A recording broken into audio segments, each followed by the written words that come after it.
आत्मीय भाइयों और बहनों, आपको पुस्तक पत्रिका अखंड ज्योति अप्रैल 2023 के पृष्ठ 11 से पढ़कर सुनाते हैं। आत्म केंद्रित जीवन ही है आध्यात्मिक जीवन।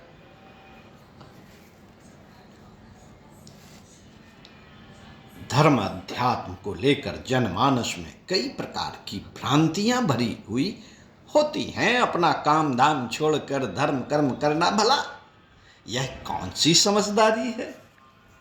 और अभी हमारी उम्र ही क्या हुई है कि हम धर्म कर्म करके साधु फकीर बनते फिरें। उम्र के अंतिम पड़ाव में कुछ धर्म कर्म कर लेंगे, क्योंकि अभी तो जिंदगी में मजे करने का समय है। कुछ लोग कहते हैं कि हमारी बहू की एक बहुत गंदी आदत है। क्या है? वह रोज सुबह उठकर जब ध्यान पूजा पाठ या हवन में लगी रहती है। इतना ही नहीं, अब तो वह अपनी बेटियों को भी उसी राह पर ले जा रही है। अभी तो बेटियों के खाने खेलने के दिन है। उन्हें कुछ सिखाना है तो कोई अच्छी चीज सिखाओ, अच्छे पकवान सुस्वाद भोजन बनाना सिखाओ जो उसके ससुराल में काम आए। कुछ अन्य की शिकायत होती है कि जब से अयोध्या काशी मथुरा हरिद्वार से लौटे हैं तब से इनके लक्षण कुछ ठीक नहीं लग रहे। क्यों? क्योंकि पहले ताश खेलने, जुआ खेलने, गांजा भांग शराब पीने में वह हम लोगों का साथ दिया करते थे। लेकिन जब से हरिद्वार से लौटे हैं तब से हम लोगों से मुंह छिपाते फिर रहे हैं।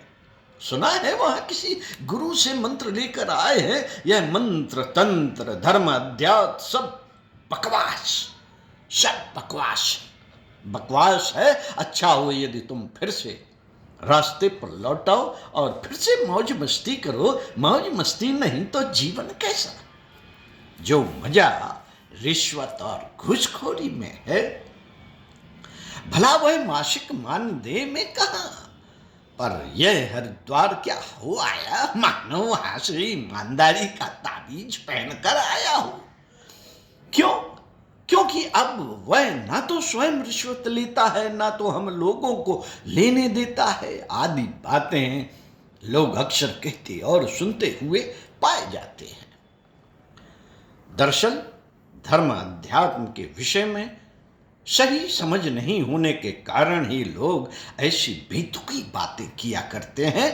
धर्म अध्यात्म न तो जीवन के विरोधी हैं, ना ही धर्म अध्यात्म का मतलब जीवन से पलायन होना है। धर्म तो धारण करने की चीज है। मित्रों, धर्म तो धारण करने की चीज है।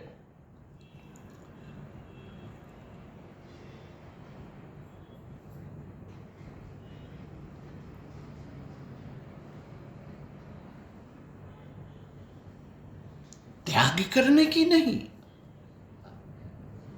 जो धारण करने में समर्थ है, जो हमारे जीवन को धारण करने में थामे रहने में समर्थ है, वही धर्म है। धर्म का आशय किसी मत पंथ मजहब संप्रदाय से कतई नहीं।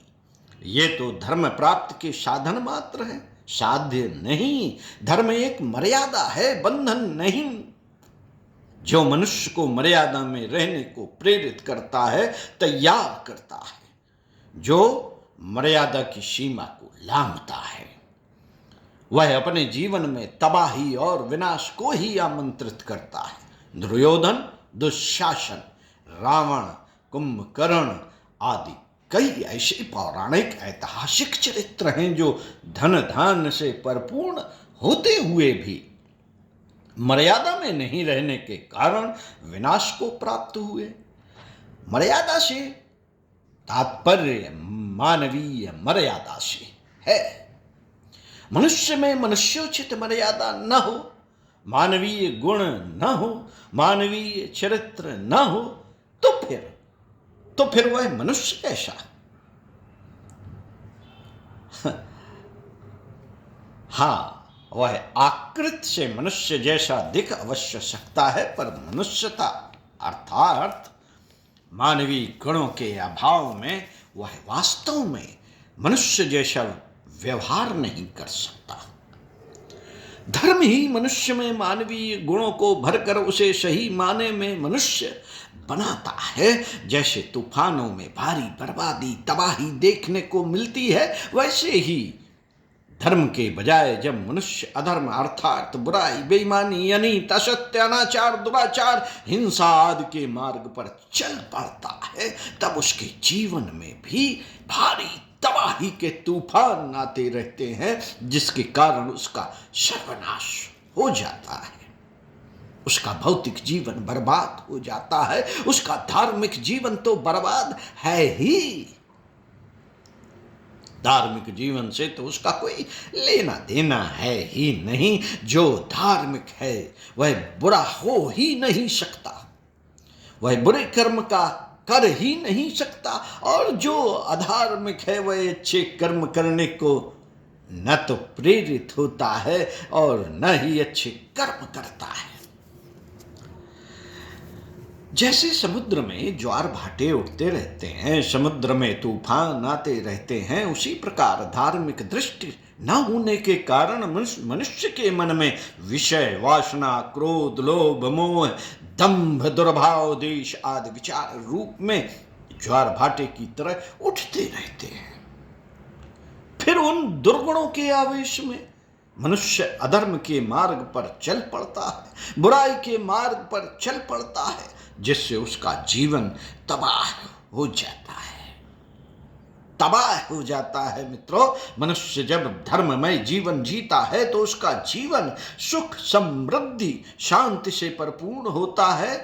वैसे ही जैसे जब तक नदी अपनी सीमा में बहती है तब तक वह जीवन देती है, हरियाली देती है, खुशहाली देती है, पर जब वह सीमा लांघ जाती है तो बाढ़ जैसी विभीषिका लाती है, बर्बादी लाती है।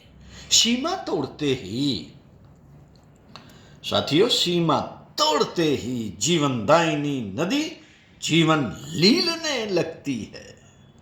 वैसे ही अधर्म हमारी भारी विभीषिका की तरह है, जो हमारे साथ साथ औरों के लिए भी तबाही का कारण बनता है। इसलिए हमारे जीवन में धर्म होना ही चाहिए, जो हमें थामे रखे, जो हमारी रक्षा कर सके। वैसे ही जैसे एक माँ आग की तरफ, गहरी नदी की तरफ बढ़ते हुए छोटे बच्चे को उधर जाने से रोककर उसकी प्राण रक्षा करती है, वैसे ही धर्म हमारी रक्षा करता है। जैसा कि कहा गया है, धर्मो रक्षते रक्षिता, अर्थात जो धर्म की रक्षा करता है, अर्थात जो धर्म भावना में जीता है, धर्म उसकी रक्षा करता है। धर्म हमें बुराई की ओर जाने से रोककर हमारी रक्षा करता है। धार्मिक होने का तात्पर्य साथियों, धार्मिक होने का तात्पर्य किसी वेश विन्यास को धारण करना नहीं, किसी वेश विन्यास को धारण करना नहीं होता। जो धारण करने योग्य है और जिसे धारण कर लेने पर जीवन सुंदर, सुगर, सुगध और समृद्ध होता है, वही धर्म है।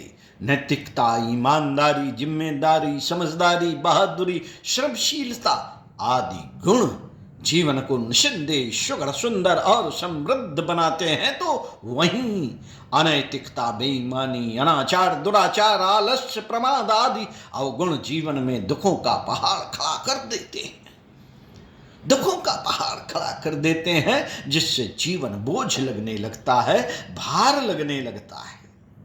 ऐसी गलत चीजें करने पर, बुरे कर्म करने पर हमें उनका बुरा परिणाम भुगतना पड़ता है। हम आत्मग्लानि, अवसाद, तनाव, कुंठा, चिंता, उद्विग्नता की शिकार हो जाते हैं और अपने अनमोल जीवन को स्वयं ही दुखों से भर लेते हैं। हमारी कार्य क्षमता, उत्पादकता कम होने लगती है।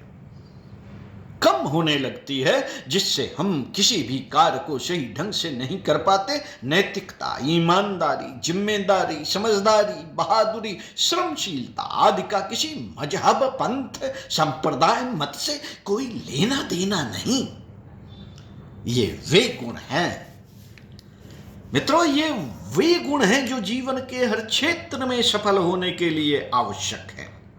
इन गुणों के कारण मनुष्य जीवन में सारी खुशियां प्राप्त कर सकता है, धन, वैभव, सुख, समृद्धि सब कुछ पा सकता है। धार्मिक होने का अर्थ है आकृति के साथ साथ प्रकृति से भी मनुष्य होना, मनुष्योचित व्यवहार करना। धार्मिक होने का अर्थ है ईमानदार होना, समझदार होना, जिम्मेदार होना, बहादुर होना, श्रमशील होना, कर्मशील होना, कर्तव्यनिष्ठ होना और अपने कर्तव्य पथ पर अडिग रहना। धर्म जीवन में पलायन का नाम नहीं। धर्म जीवन से पलायन का नाम नहीं है, बल्कि यह तो हमें जीवन से पलायन करने से रोकता है। अपने कर्तव्य पथ पर अविचल चलते रहने का नाम ही धर्म है। इसलिए धर्म का व्यापक अर्थ है कर्तव्य। एक माता पिता, भाई बहन के रूप में हमारा जो कर्तव्य है उसे पूरा करना ही धर्म है। मनुष्य होने के नाते परिवार समाज में मनुष्योचित व्यवहार करना यही हमारा धर्म है, यही हमारा कर्तव्य है। एक नागरिक होने के नाते अपने राष्ट्र को आन बान शान के लिए, अपना सर्वस्व निछावर करने के लिए सदैव तत्पर रहना यही धर्म है। दूसरों की सेवा, सहायता, परोपकार करना ही धर्म है। हम अपने मत संप्रदाय के आधार पर जो भी धार्मिक क्रियाएं करते हैं उसका उद्देश्य हमारा इसी अर्थ में धार्मिक होना है। हाँ, यह समझना भी महत्वपूर्ण है। यह समझना भी महत्वपूर्ण है कि सिर्फ कहने या चाहने मात्र से हम धार्मिक नहीं हो सकते, ईमानदार नहीं हो सकते, नैतिक नहीं हो सकते, परोपकारी नहीं हो सकते, जिम्मेदार नहीं हो सकते, बहादुर नहीं हो सकते। मित्रों, धार्मिक होने के लिए अर्थात नैतिक होने, कर्तव्यनिष्ठ होने, ईमानदार होने के लिए हमारा आध्यात्मिक होना अत्यंत आवश्यक है। जैसे पूर्णिमा के चांद से काली अंधेरी रात उजियाली हो जाती है, वैसे ही आध्यात्मिक होते ही हम धार्मिक अर्थात नैतिक, ईमानदार, कर्तव्यपरायण स्वयं ही हो जाते हैं। उसके लिए हमें कोई विशेष प्रयास नहीं करना पड़ता। कानूनी कार्रवाई किए जाने के डर से, रंगे हाथों पकड़े जाने के डर से, पुलिस अदालत के डर से, सीसीटीवी कैमरे के डर से कोई कर्तव्य परायण और ईमानदार बने रहने का ढोंग ढकोसला कर सकता है, अच्छा दिखने का अभिनय कर सकता है, पर वह वास्तव में अच्छा हो नहीं सकता, कर्तव्य परायण हो नहीं सकता। क्यों नहीं हो सकता? क्योंकि वह बाहर से जैसा ईमानदार या अच्छा दिखना चाहता है, वह भीतर से वैसा है नहीं। इसलिए वह हमेशा वैसा ही करने की फिराक में रहेगा जैसा कि वह वास्तव में भीतर से है। अच्छा मनुष्य होने के लिए मनुष्य के भीतर नैसर्गिक बदलाव आना आवश्यक है। नैसर्गिक व समग्र बदलाव ही व्यक्ति को नैसर्गिक रूप से अच्छा व सच्चा मनुष्य बनाता है। यह काम अध्यात्म ही कर सकता है। मित्रों, यह काम अध्यात्म ही कर सकता है। मनुष्य का संपूर्ण आंतरिक रूपांतरण, मन, बुद्धि, चित्त, अहंकार, चतुष्टय आंतरिक रूपांतरण अध्यात्म से ही संभव है। अध्यात्म अधि प्लस आत्म, इन दो शब्दों से बना है, जिसका अर्थ है आत्मा की ओर। मनुष्य का जीवन जब देह केंद्रित होता है तब वह मात्र देह के सुख के बारे में ही सोचता है, विचारता है और तदनुरूप सुख के साधन जुटाने में लगा रहता है। फिर स्वयं के शरीर को, देह को सुखी बनाए रखने के साधन को वह अनीत, हिंसा, अनाचार आदि किसी भी तरीके से हासिल करने का प्रयास करता है, वह अपनी देह से जुड़े रिश्तों के अलावा किसी अन्य से कोई जुड़ाव महसूस नहीं करता, करता।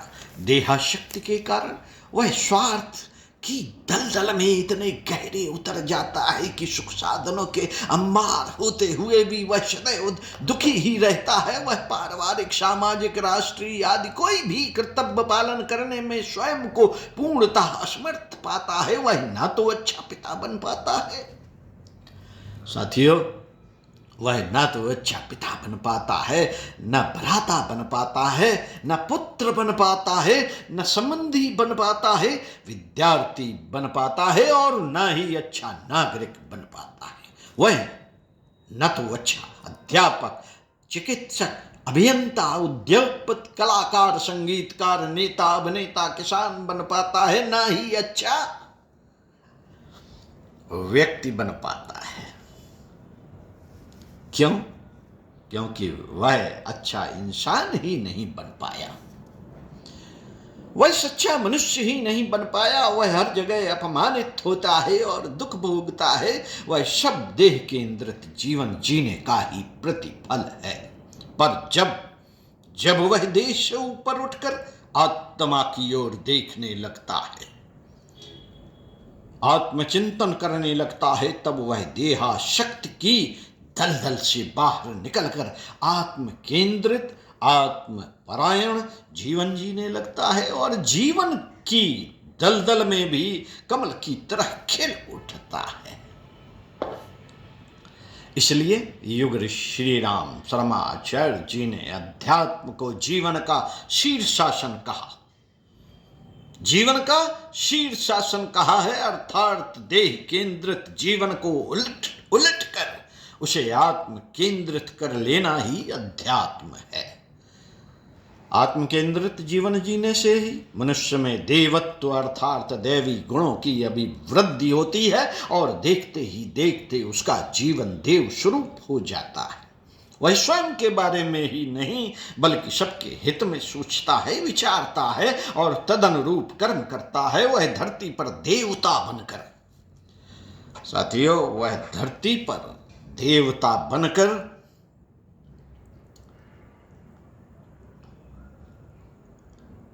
विचरण करता है। वह स्वयं सुखी रहता है और औरों को भी सुख प्रदान करता है।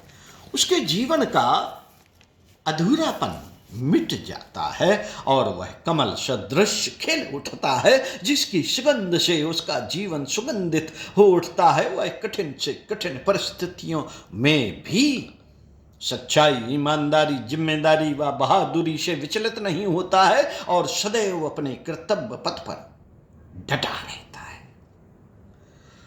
वह यह मानने लगता है कि सत्य परेशान हो सकता है पर परास्त नहीं, अंततः जीत सत्य की ही होती है। हमेशा सच्चाई के मार्ग पर ही चलना चाहिए। यह सब तब संभव हो पाता है जब वह आत्म केंद्रित हो जाता है, आध्यात्मिक हो जाता है, उसका आंतरिक रूपांतरण हो जाता है। दिव्य जीवन में श्री अरविंद भी लिखते हैं कि शरीर, मन और प्राण का विकास आवश्यक है, परंतु यह संपूर्ण नहीं है। बुद्धि मनुष्य की विश्लेषता नहीं है, यह अन्य प्राणियों में भी होती है। मनुष्य में प्रज्ञा होनी चाहिए, मनुष्य में प्रज्ञा होनी चाहिए। मेरी बुद्धि को वासुदेव चलाए, मेरी बुद्धि को परम पूज्य गुरुदेव चलाए, परम पिता परमात्मा चलाए, या वासना, यह निर्णय स्वयं को करना पड़ता है। मेरी बुद्धि को वासुदेव चलाए या वासना, यह निर्णय स्वयं को करना पड़ता है। आत्म दृष्टि से ही चेतना की यात्रा अन्नमय कोश से आनंदमय कोश की ओर अग्रसर होती है। वह चेतना अपनी शिखर को पहुंचती है, जिसे अति मानस कहते हैं। साथियों, आध्यात्मिक जीवन व्यवहारिक जीवन की जड़ है। जड़ काट दी जाए तो जीवन मृत स्वरूप हो जाता है। आत्म स्वरूप, आंतरिक स्वरूप, आत्म बोध आवश्यक है। केवल देह आधारित मनुष्य संतुष्ट और समृद्ध नहीं हो सकता। मन से, बुद्धि से आत्मा की ओर जाना होगा। मन से, बुद्धि से आत्मा की ओर जाना होगा। व्यक्तिगत चेतना को समाहित होना होगा दिव्य चेतना से। व्यक्तिगत चेतना को समाहित होना होगा दिव्य चेतना से। अपने जीवन को तीव्रतम आध्यात्मिक अभीप्सा, उच्चतर संकल्प और साधना की दिशा में मोड़कर मनुष्य देव पुरुष बन सकता है। मानव अभी भी धरती पर ईश्वर का सबसे उर्वर बीज है। किसी महापुरुष ने कहा भी है कि जैसे मोमबत्ती बिना आग के नहीं जल सकते, वैसे ही मनुष्य भी आध्यात्मिक जीवन के बिना नहीं जी सकता। धर्म एवं अध्यात्म, भौतिक जीवन और आध्यात्मिक जीवन दोनों के लिए परम आवश्यक है। धर्म अध्यात्म ही भौतिक और आध्यात्मिक जीवन को विविध रंगों से भरकर, रसों से बढ़कर तृप्त करते हैं, पूर्ण करते हैं। अस्तु, आध्यात्मिक होने का अर्थ है सत्य, प्रेम, करुणा, संवेदना आदि दिव्य भावों से भरा हुआ होना। जो इन दिव्य भावों से भरा हुआ है वही सही मायने में आध्यात्मिक है, वही सही मायने में पूर्ण है। वह सत्य, प्रेम, करुणा, संवेदना, आनंद आदि भावों से हम तभी भरते हैं। पर सत्य, प्रेम, करुणा, संवेदना, आनंद आदि भावों से हम तभी भरते हैं जब इन दिव्य भावों के शाश्वत स्रोत पर ब्रह्म परमात्मा से जुड़ते हैं। जैसे हिमालय से जुड़ी हुई नदियों में हिमाच्छादित हिमालय का शीतल जल सदैव बहता रहता है, वैसे ही जब मनुष्य अपनी आत्मा से ही आत्मा में विराजमान परमात्मा का सतत ध्यान करता है, स्मरण करता है, पूजन करता है, तब सत चित आनंद स्वरूप परमात्मा सत्य, प्रेम, करुणा, संवेदना और आनंद के रूप में साधक की आत्मा में उमंगने और उमड़ने लगते हैं, जिसकी अनुभूति साधक को पल पल होती रहती है। तब वह देह में होते हुए भी देहाशक्ति से मुक्त होता है। वह सदा अपनी आत्मा में परमात्मा की अनुभूति पाता है। वह अपने समस्त सांसारिक कार्यों को परमात्मा का ही कार्य मानकर पूजा के भाव से करता जाता है। वह कर्म करता हुआ स्वयं को अकर्ता वह परमात्मा को कर्ता मानता है। वह अपने समस्त कर्मों को, उसके फलों को परमात्मा को अर्पित करता जाता है। फलस्वरूप वह हानि, लाभ, अमान, अपमान, हर्ष, विषाद आदि द्वंद्वों से मुक्त होकर सदा के लिए आनंदित हो जाता है। वह भौतिक भोगों के बीच रहते हुए भी उनके प्रति कोई आसक्ति नहीं रखता और संसार में वैसे ही रहता है जैसे जल में कमल रहता है। वह सर्वव्यापी सर्वज्ञ ईश्वर की सर्वत्र अनुभूति करता है। वह इस विराट विश्व ब्रह्मांड को परमात्मा की ही अभिव्यक्ति मानता है। मित्रों, आध्यात्मिक होने का अर्थ आत्मदृष्टि का खुल जाना। आत्मदृष्टि पाते ही उसे यह बोध होता है कि सर्वव्यापी परमात्मा सर्वत्र व्याप्त है। सर्वज्ञ परमात्मा से हम कुछ भी छिपा नहीं सकते। वे हमारे अच्छे बुरे सभी कर्मों को देख रहे हैं। वह यह मानने लगता है कि आज हम सुख दुख जिस किसी भी स्थिति में हैं, उसके लिए कोई और नहीं बल्कि सिर्फ और सिर्फ हम ही जिम्मेदार हैं। हम जैसा कर्म करेंगे वैसा फल हमें अवश्य प्राप्त होगा। दूसरों की सेवा सहायता को वह सदैव आकुल व्याकुल रहता है। वास्तव में यही आध्यात्मिक होने के लक्षण है, यही अध्यात्म है, यही आध्यात्मिक ज्ञान है। गीताकार ने गीता 13:11 में कहा है, अध्यात्म ज्ञान नित्यत्वम तत्व ज्ञानार्थ दर्शनम एतज्ञा ज्ञान निमित्त प्रोक्त मज्ञानम यदतो अन्यथा। अर्थात अध्यात्म ज्ञान में नित्य स्थित और तत्व ज्ञान के अर्थ स्वरूप परमात्मा को ही देखना, यह सब ज्ञान है, और जो इसके विपरीत है वह अज्ञान है, ऐसा कहा गया है। जिस ज्ञान के द्वारा आत्म वस्तु और अनात्म वस्तु जानी जाए, जिस ज्ञान के द्वारा आत्म वस्तु और अनात्म वस्तु जानी जाए, उस ज्ञान का नाम अध्यात्म ज्ञान है। यह वही अध्यात्म ज्ञान है जिसे भगवान श्री कृष्ण से पाकर किंग कर्तव्य विमूढ़ अर्जुन कर्तव्य कर्म करने को प्रेरित हुए। अध्यात्म ज्ञान की प्राप्ति से पूर्व अर्जुन गीता के प्रथम अध्याय में अवसाद में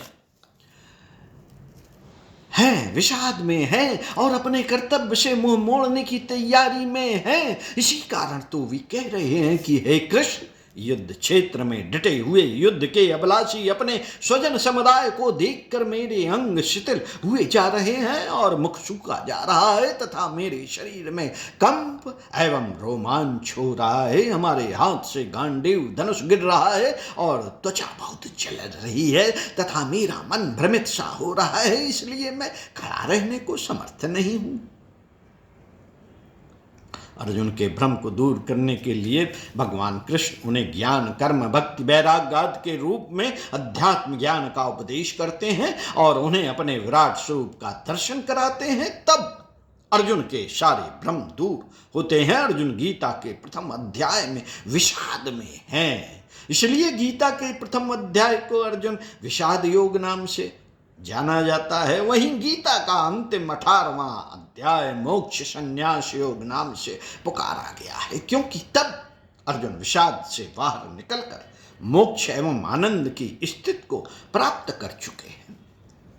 मित्रों, जो अर्जुन गीता के प्रथम अध्याय में विषाद में है, वह बाद के अध्यायों में अध्यात्म ज्ञान पाकर कर्तव्य कर्म करने को तत्पर हुए और विषाद से निकलकर मोक्ष की ओर अग्रसर हुए, मुक्ति की ओर आनंद की ओर अग्रसर हुए। अतः अध्यात्म विषाद से निकलकर मोक्ष अर्थात आनंद की ओर अग्रसर होने की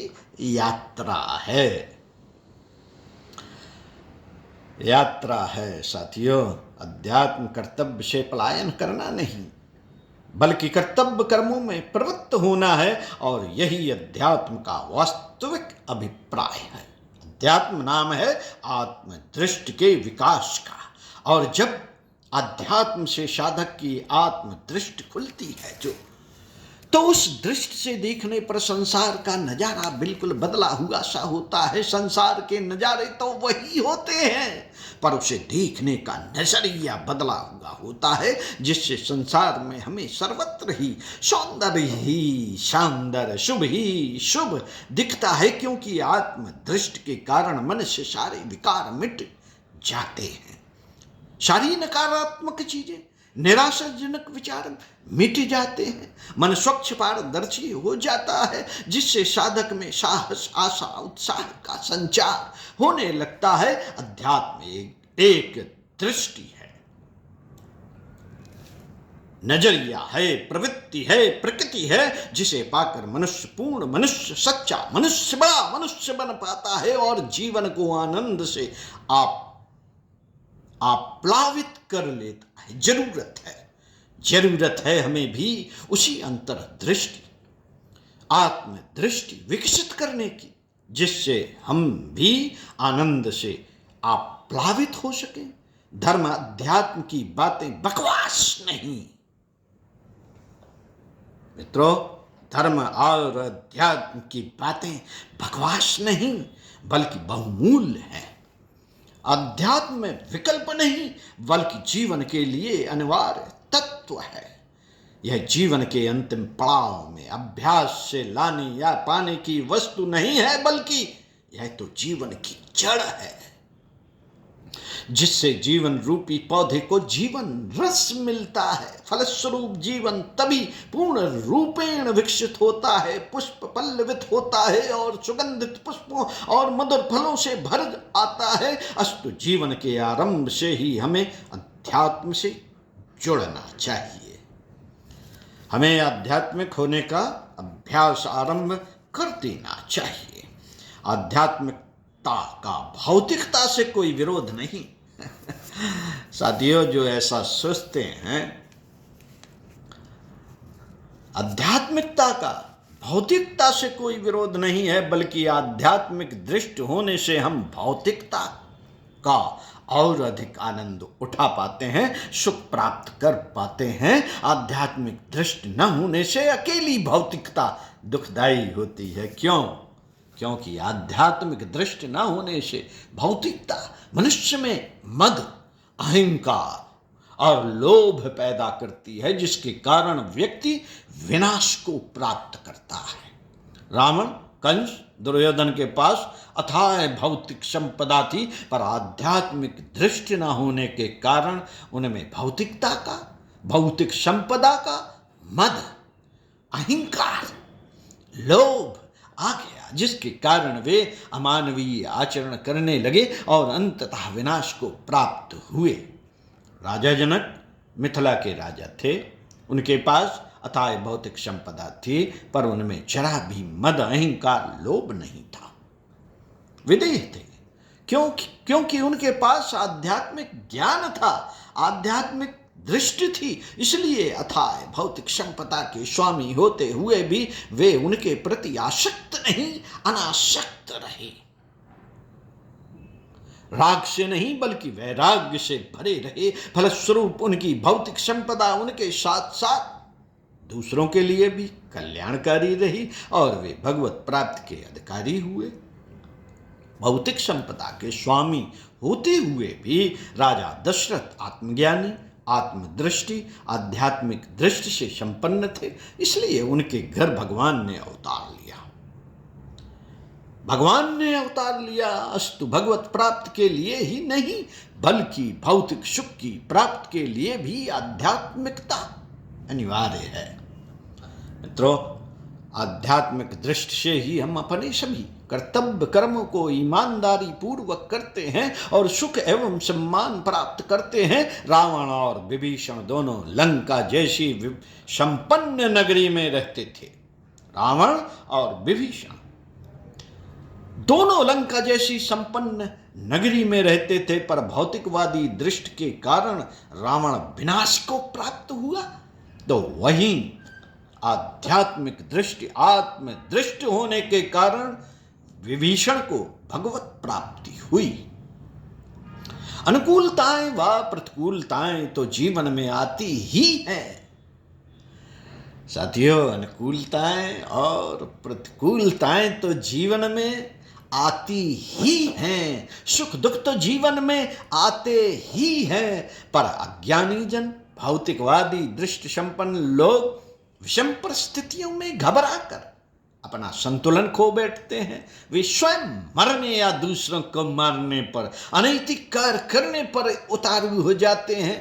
पर आध्यात्मिक दृष्टि संपन्न व्यक्ति विषम परिस्थितियों में भी धैर्य व संतुलन बनाए रखते हैं और सच्चाई, ईमानदारी का परित्याग नहीं करते, एवं इसलिए अंततः जीवन के हर क्षेत्र में सफलता और सुख प्राप्त करते हैं।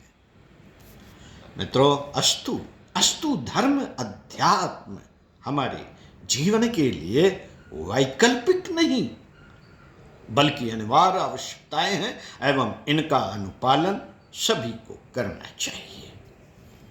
ओम शांति। स्वाध्याय सत्संग चिंतन मनन का क्रम बनाए रखिए और पढ़ते रहिए कुछ अच्छा और सुनते रहिए कुछ अच्छा।